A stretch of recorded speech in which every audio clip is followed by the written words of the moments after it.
बाउ मलाई जुत्ता मन पर्यो भ्यान्स। कुन यो छानेको? यो छानेको बाउ राम्रो लाग्यो क्या। कति प्राइसको? अलिकति महँगै रहेछ हौ बाउ, 2500 रे।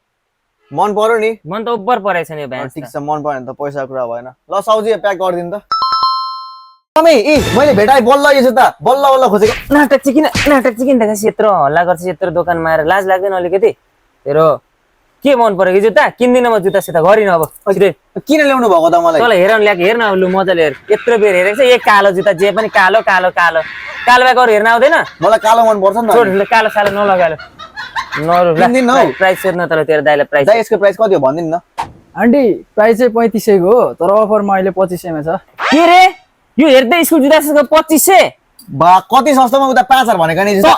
बोल्छिस् यहाँ आएर बोल्छिस्, बोलिहाल्दो सस्तो भएन त यो। यहाँ किन्दिनँ 2500 तँलाई जुत्ता सुत्ता फेरि अहिले। किन ल्याउनु भएको त मलाई? म बोल्दैछु त चुप लाएर बस, होइन जुत्ता पाइनस् बुझिस्? भाइ यसको म हेर 2500 चाहिँ दिन्न। एउटा यो पनि छ है मम्मी। हेर त यता कालो हुँदाहुँदै अर्को कालो, यसलाई त यही कल्लुवा। मलाई कालो मन पर्छ नि त अनि। कति काले छान्छस्? सेतो हेर अर्को हेर्छस् भने नि। म दुईटै लान्छु। यो प्राइस महँगो भइरहेछ, यही त नि यहाँ मिलाएर देऊ है भाइ, होइन भने त लान्न नि म त फेरि। प्राइस त हाम्रो फिक्स हो आन्टी, एउटा 2500 एउटा 1300 पर्छ। हजुरलाई बरु भन्दा मिलाएर एउटा सक्स गरिदिउँला। बा मम्मी मोजा पनि फ्री अरे, जुत्ता पनि यस्तो मिलाएर।